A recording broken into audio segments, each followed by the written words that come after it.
कसाई, तराजू और बहलूल का सबक। खलीफा हारून और रशीद ने बहलूल दाना को हुक्म दिया, बहलूल बाजार जाओ, कसाईयों के तराजू चेक करो और जिनके तोलने वाले पत्थर कम निकलें उन्हें गिरफ्तार करके दरबार में हाजिर करो। बहलूल बाजार गए। सबसे पहले एक कसाई के पास पहुंचे। उसका तोलने वाला पत्थर कम निकला।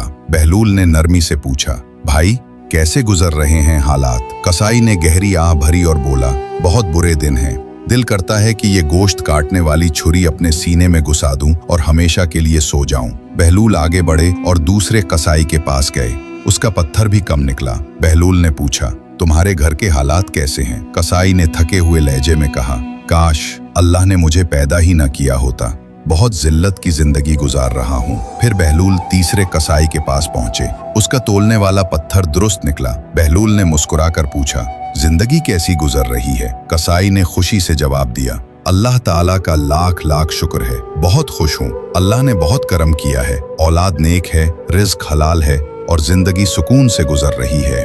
बहलूल वापस दरबार आए। हारून और रशीद ने पूछा, क्या पेशरफ्त हुई बहलूल? बहलूल ने कहा, बादशाह सलामत, मैंने कई कसाईयों के तराजू चेक किए, कई के पत्थर कम निकले। हारून और रशीद ने गुस्से से पूछा, फिर उन्हें गिरफ्तार क्यों नहीं किया? बहलूल ने अदब से जवाब दिया, जिनके पत्थर कम थे अल्लाह ताला उनको खुद सजा दे रहा है। उनकी दुनिया तंग कर दी गई है। उनके चेहरों पर मायूसी, घरों में गुर्बत और दिलों में बेसुकूनी है। बादशाह सलामत, ऐसे लोगों को सजा देने की कोई जरूरत नहीं, क्योंकि वो पहले ही सजा भुगत रहे हैं। सबक, जब नीयत और तोल दोनों में कमी हो तो जिंदगी खुद सजा बन जाती है।